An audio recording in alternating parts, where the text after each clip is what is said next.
further ado, here she is.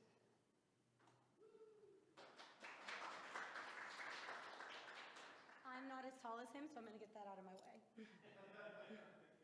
And I'm also just going to take this off because I'll probably walk around because I don't really like staying in one place.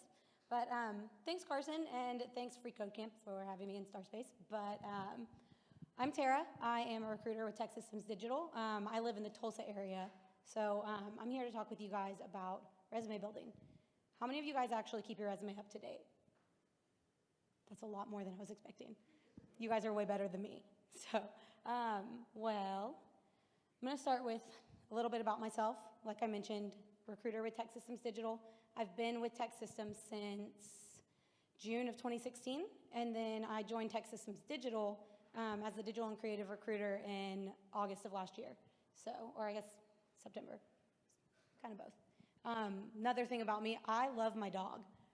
He is so cute, and I talk about him constantly. I've brought him up to the office a million times, and there's dog hair all over everything I own. But that's him. He's almost 3 years old, and he's the best gift that I've ever given myself. So, and then lastly, about myself, I am actually from Oklahoma City, born and raised, went to PC North, then moved away to Stillwater and went to OSU and graduated there. But then I did this really cool thing, and I interned with a nonprofit called Invisible Children out in San Diego right after I graduated. And then whenever I moved back here, I was here for about a year or so, and then I moved up to Tulsa in January of 2016 and started with tech a couple months later. So that's a little bit about me. I won't bore you guys anymore, but I'll get into what we're here to talk about, which is actually my job a little bit. So Tech Systems, we are a IT staffing and services company. Have you guys ever heard of us before? Cool. What all do you guys know about Tech Systems? And if anyone wants to volunteer to speak up, I'll give out some prizes.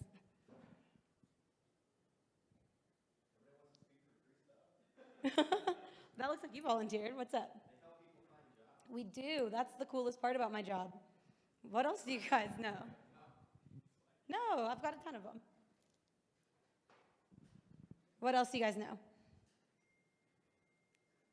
Cool. Well, staffing is our largest service, but we do, it's called Global Services, and it's basically where we are, I'm the worst at explaining that part, but basically we can not only just like provide one person to our clients, but we can also provide a team of people, or they can outsource their projects to us as well. But what I do specifically is help people find jobs. I'm working with you guys, learning your skills, your goals, and everything that you want to do in your job or in your career, and I'm kind of helping you match that up with the clients that we work with.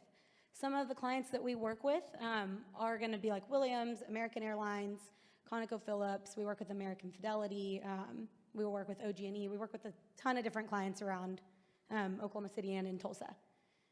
And then Tech Systems Digital is more so concentrating on like your front-end development opportunities. We're going to concentrate on your design opportunities, anything that's going to fall under the marketing wheelhouse of an operation, or of marketing wheelhouse of a company. And then some of our local clients as well include Liquid Fish, We Go Look. We work with Legal Shield, which is where we're seeing a lot of business lately too. Yeah, any questions? Cool. Now I'll get to the point of why I'm here to talk with you guys today, which is resume building. What are some resume myths you guys have heard before?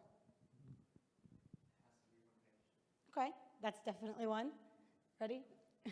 What else? No more? That is a myth. So here are some of them. Keeping your resume to one page is definitely a big myth. Do you guys think one page is going to be able to showcase all of your skills? Exactly. So why would you kind of tear yourself down a little bit by only giving them one page of what you can do whenever could easily be more than that?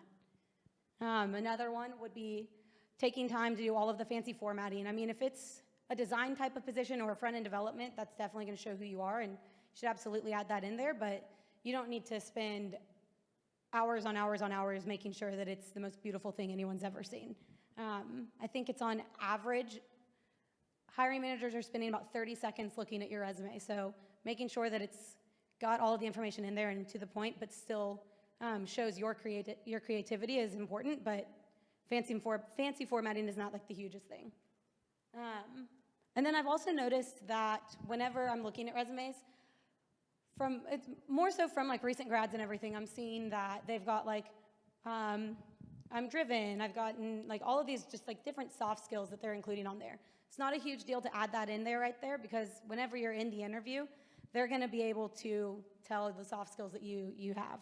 So, and then another one is that the achievements section should be separate. You don't necessarily need to make that separate. It's not a big deal if it is, if it isn't, type of thing. And then lastly, this one's my favorite, is that a good resume will get you the job. That's a myth, because a good resume isn't gonna get you the job. It's gonna get you the interview. So you're gonna get yourself the job once you're in that interview. Any questions so far? Okay. And I apologize, it's not a very, very long presentation, but I'm more than happy to answer any questions afterwards too. So then I'm gonna tell you guys about what you should and what you shouldn't do with your resume. Starting with what you should, you wanna show why you're really awesome. I mean, clients are gonna be looking at your resume, and they're gonna want to find certain buzzwords for what they're looking for. So make sure you're showing with facts and everything that you've done in your career. Another thing is showing achievements from previous roles or internships or anything like that. If you were someone who saved this much money on a certain project, that's an awesome achievement. You want to add that in there, because all of those quantitative facts are going to be really helpful in kind of showcasing what you can do. Nextly would be to update it regularly. I need to take my own advice. After you do projects, after you go into a new role, if there are several different cool things that you've done, you want to add that in there and include links to like your LinkedIn. You want to include links to your GitHub. You want to include links to like your personal website or portfolio. That's all really good stuff to add in there, because they're going to definitely check that out.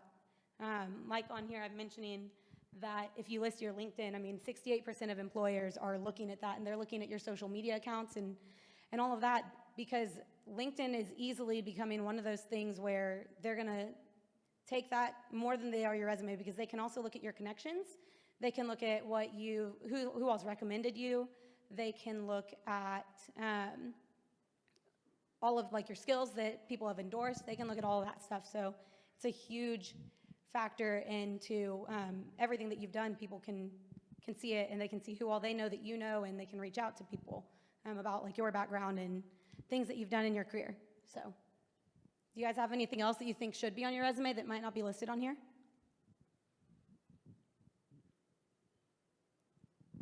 What's up? That's actually a really good question. I think the rule of thumb is, I would say, what I'm telling most people, say they've been developing for 15 years. I think anything that is past the 10-year mark, I would put like the name of the company, the years you were there, and what your title was, but you don't need to put all of the information from it, because technology is changing so fast that it's almost irrelevant what you were doing there, because it's not really going to be what everyone's doing these days.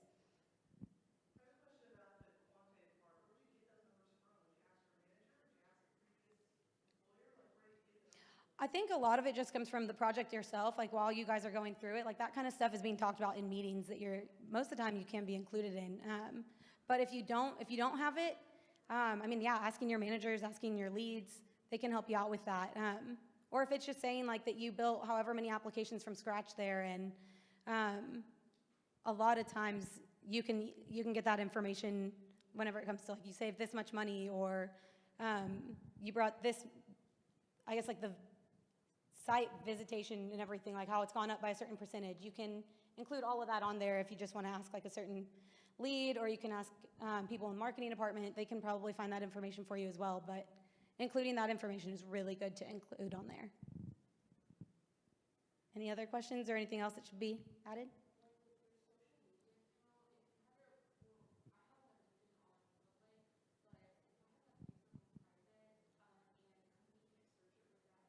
No, I think that's the smartest thing to do, honestly, is keeping like Facebook, yeah, on private.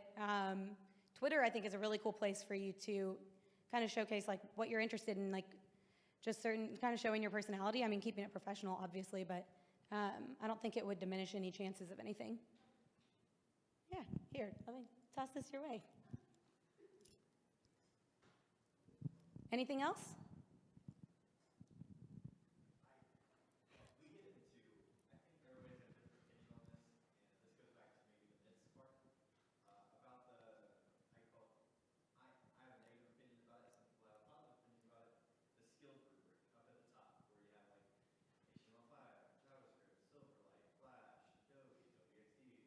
Mm-hmm.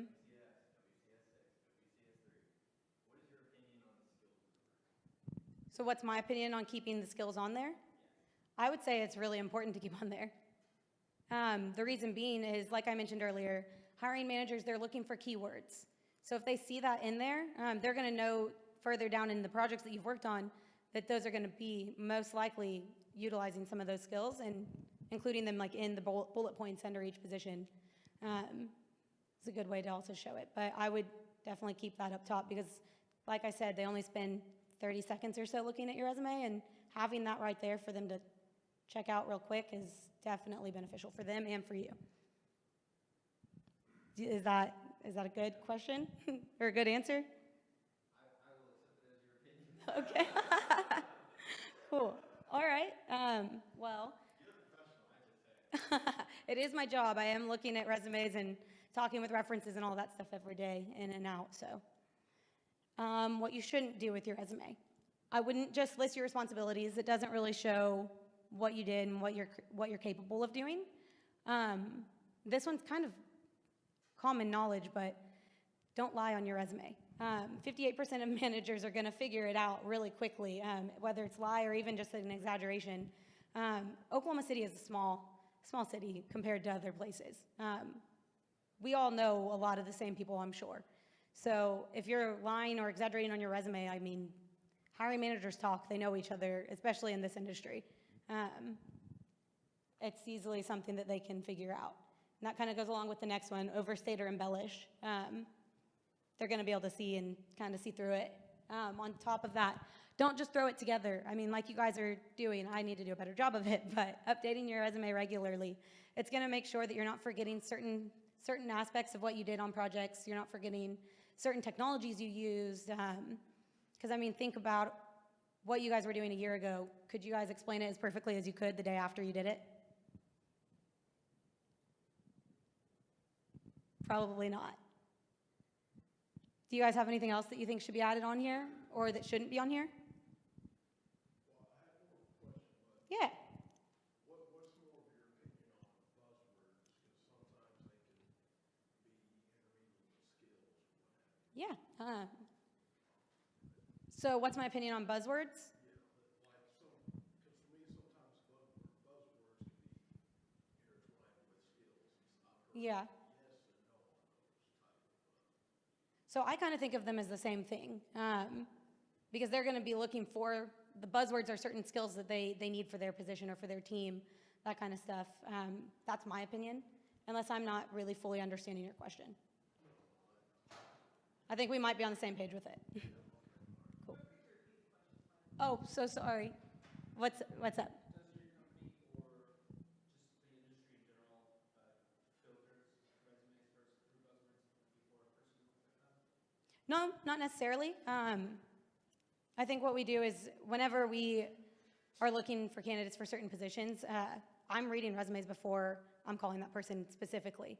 Before each call I make, I'm looking through their resume and making sure that they align with not just the position I'm working on, but also the positions I work on in general. I mean, it might not be the one I specifically have on my desk at that time, but I'm looking at them for what else we see in the market and just giving them a call because I'm not really worried about this person for a specific position. I'm not worried, but I'm concentrating more so on this specific person and where we can fit them with our clients and what I can do for you in general, whether it's today or 2 years from now.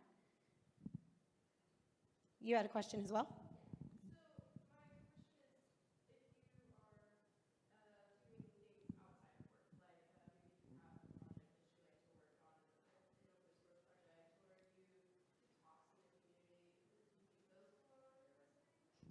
Okay, so her question was if you're doing like freelance or side projects, if you want to include that on your resume or not, like what's the general idea there. My opinion is to absolutely include it. Sometimes in your positions, you're not getting to work on all the fun stuff that you want to be doing in your career. So being able to showcase that on your resume is so cool and so important, and I think it shows that not only are you developing because it's your job, but you're developing and doing all of this because you love it. And that's the type of person that a lot of our clients want, is someone who's passionate about technology and keeping up to date with the latest and greatest. So I would absolutely include it on there. Under a section, just like I would include it as under work experience as freelancing or your own personal company if you have one, but most of the time I just run into people who do projects on the side for friends and family, that kind of stuff. I just put it as freelancing and then list some different projects that you've done. That answer? Cool. And then, I don't believe did I toss you the one? Yeah. And then you had a question as well.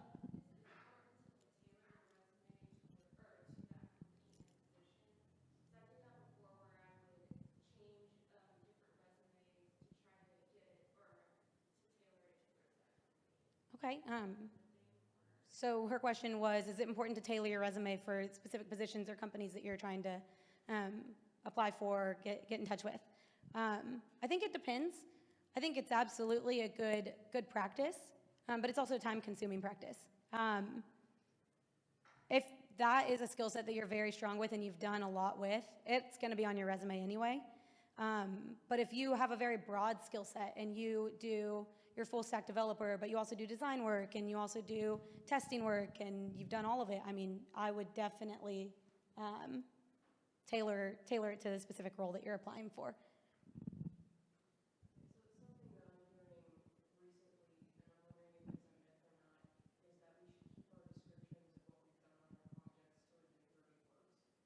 So her question is, do I need to keep the descriptions on projects I've done to under 30 words?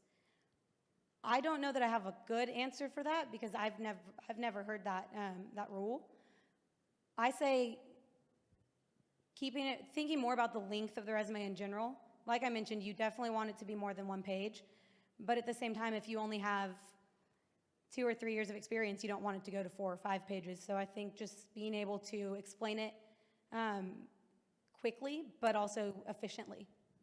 But I wouldn't worry about keeping it to 30, 45 words.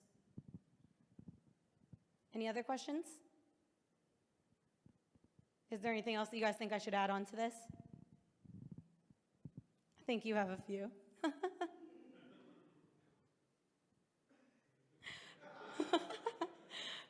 Cool. Well, I also wanted to include just a few interesting resume facts for you guys as well. I think I've gone through a few of them already, but like I mentioned earlier, about 58% of hiring managers are going to see that you've got exaggerations or lies on your resume because they're keeping in touch with so many other people in the market that are already maybe going to even know you as well. So that's something to keep in mind. On average, managers are receiving 100 plus emails a day, and they're receiving about 70 plus resumes per position. This is also not just for Oklahoma City. This is kind of an overall type of fact. Because I can easily say I don't necessarily know that they're seeing 70 plus in Oklahoma City for certain roles I've worked on, but I know if I was in San Diego or San Francisco or anything like that, and I know a lot of you guys probably want to get out to the West Coast for certain positions as well. I mean, there's great opportunity there too. But that being said, they are seeing a ton of resumes, and a lot of times it is over 70 for each position. And then this one I kind of thought was really funny whenever I saw it. It's the 4th one on there, and it says 76% of resumes are disregarded for an unprofessional email address. My account manager, Alex, actually kind of pushed back on that fact with me, and she was like, where did you find this? Like, how is that possible? And I was just like, okay, think about how many unprofessional email addresses you even see, first of all. There's not a whole lot of them, but it's still an important thing to know, because out of the ones that they are seeing that aren't professional, 76% of those are going to be disregarded. Maybe they didn't update their resume perfectly well, and all different factors go into it, but that's something to keep in mind as well. Whenever you are applying, you want to come across as professional as you can. And then this one was interesting to me as well, the last one on there, how job hunters have about a 17% chance of having their cover letter read. So for developers, what do you guys think is going to stand out more? A cover letter or a link to your portfolio? Exactly. So that was kind of just a few of the facts that I found interesting that I wanted to chat with you guys. Have you guys heard of any other ones that are interesting?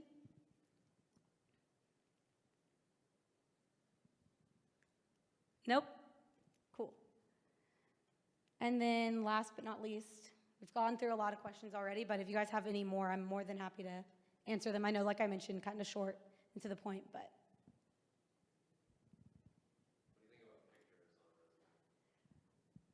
I don't like pictures on a resume.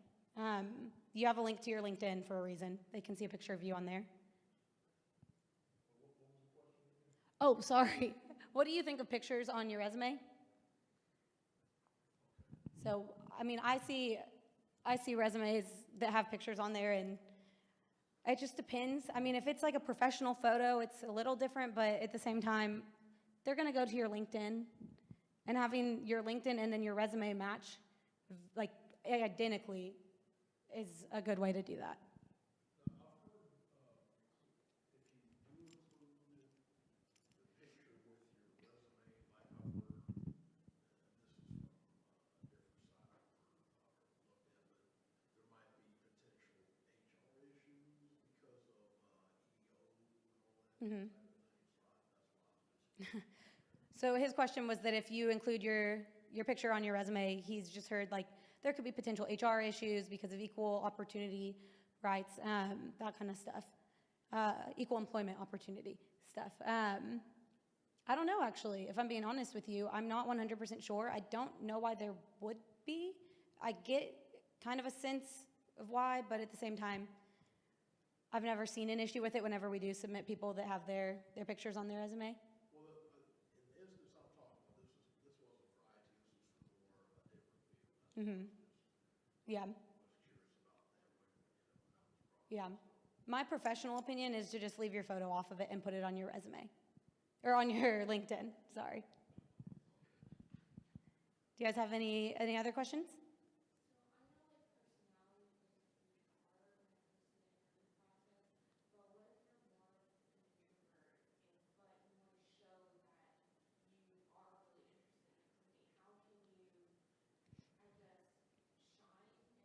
Yeah. So her question is, what if you're a little bit more of an introvert? Personality plays a huge role in interview processes. I mean, culture fit is a very big deal to you and to the client or the company. So how do you kind of show your personality and make sure that you're coming across in the best light in your interview? What I would say is make sure you're doing everything you can to prep for the interview. What I like to do is connect people with someone who works there on the team beforehand. I would always feel 10 times better going into an interview if I've talked with someone who works on the team and knows the ins and outs of the position. But I think also just making sure you're as prepared as you can be and answering all the questions to your best ability, and nothing's going to get you the job other than if you're qualified and if you're excited about the role, and that's going to show in the interview. How relevant do you think it is that to have a computer science degree like included in your resume? Like, how do interviewers see that? I have a bachelor's degree, but I don't have a computer science. Okay. Specifically. So, what's your opinion on that? So his question is, how relevant is a computer science degree whenever you're searching for, I'm guessing, a job within development or IT in general? What I would say is, I don't know, it depends client to client, at least for me from what I've noticed. I've found people positions who don't have the computer science degree, but they have all of these different skills. Self-taught is a really cool thing, and I think it shows your drive and your ambition. But at the same time, some companies are very strict on making sure that they know exactly why you do a certain thing from like the textbook type of answer. But at the same time, companies are going to really appreciate your actual real life experience too. So I think being able to show what you've done and your accomplishments and being able to speak to your experience eloquently is what's most important.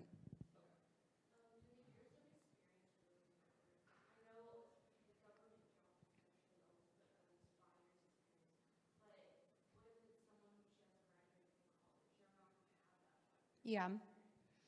So her question is, do the years of experience really matter? It depends on the position, and I know that keeps being my response. It depends on the position and on the client, the company. But at the same time, if you are really talented, developer or designer or anything, we have different ways of being able to showcase those skill sets. If you're working with a recruiter, we have different assessment tests that we will send out to candidates for positions that they're interested in, and we can easily put this in front of our client and say, hey, they've only got this 1 year or 2 years of experience, or they just graduated, but they are a rock star and they have all of the fundamentals down and they know what they're doing. They just need someone to give them that chance. So yes, it matters, but at the same time, it doesn't. It depends on the project that they need accomplished. It depends on the client. It depends on the amount of time that they have there to mentor younger developers, because you can learn all of this over and over in school, but getting that hands-on, raw development experience is what's really going to matter most. Yes? What's the best way to handle a situation like you've done some education, but you didn't finish or something?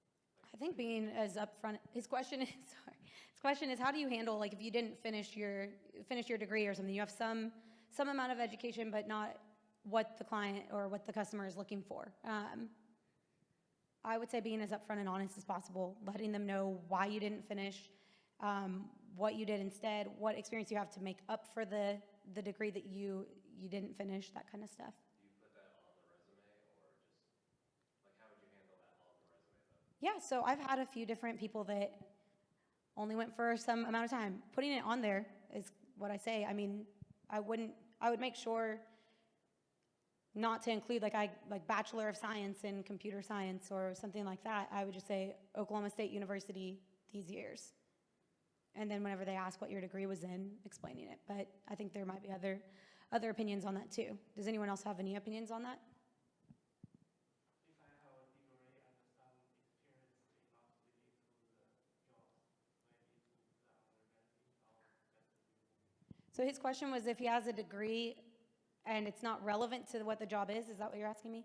And it's not relevant to the position that he's applying for, does he need to put it on there? I'd say yes, because it shows that a lot of times they're looking at it and it shows that you completed something, that you started something from the very beginning and then you finished it. Yeah. Any other questions?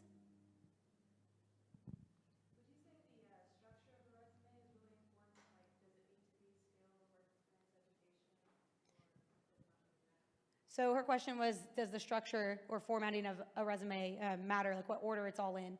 I think it does for sure.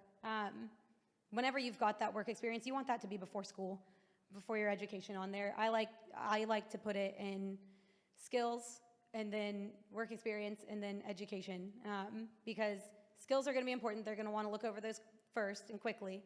And then whenever they look at the work experience, they're going to be looking for those skills that you mentioned and how you've used those technologies and those tools and all of that. So. When building your resume, like, should you just have it as a standard docx, like a Word document, or sometimes because I'm a graphic designer, so I'll make something nice and pretty and stuff. But I understand, like, when you upload it onto submitting a resume, it's usually just pulling things, Mm-hmm. putting it into like another database or something. Is it more important to just have the facts there and just add it, or like, do people actually take like do people look at resumes in a visual approach and be like, oh, this is like nicely formatted. Yeah. This is nicely. So his question is, does it matter what format you submit your resume in? That's a tricky one, because if you're not going through a recruiter, you don't know how it's going to get pulled into their file. But I can answer from a recruiter standpoint, if that's helpful. 100%, whatever, as a graphic designer, whatever's going to best represent you is how you want to do it. If you're applying for a graphic design position, you want to show your creativity and show what you can do and kind of show your personality through it as well. And I think... I've been moving more towards front-end development lately, so that's why I'm curious about that. So. Yeah, I mean, you can still have that design look to it and then put it into a Word document too. But whenever I'm working with people, one thing I like to have them do is make sure that they're keeping their personality on it and they're keeping their creativity on it. So.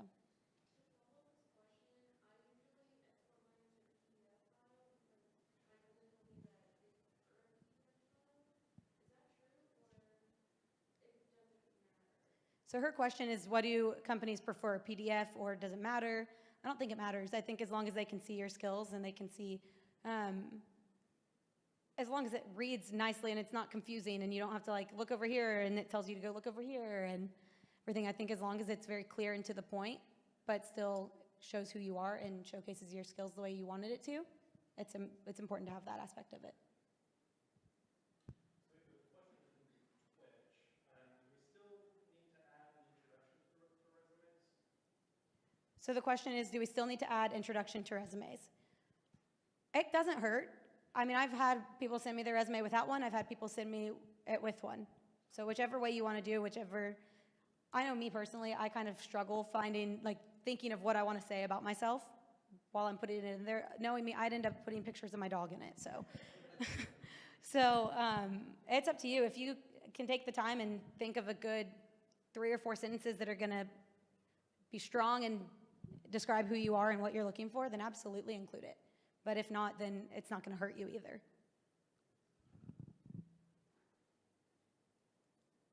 Any other questions? Cool. Well, here is my contact information. I don't have any business cards with me because I ran out of them, and they're also in Tulsa if I do have any. But you guys are more than welcome to add me on Slack. I'm on it all day. Feel free to tweet me. There's my LinkedIn. You guys are more than welcome to connect with me. And then if you guys are ever interested in hearing about any front-end development, graphic design, UX design, any of those creative type of opportunities, I'm more than happy to help you guys out. So feel free to give me a call or shoot me an email as well. Cool. Well, I'm going to turn it back on over to these guys.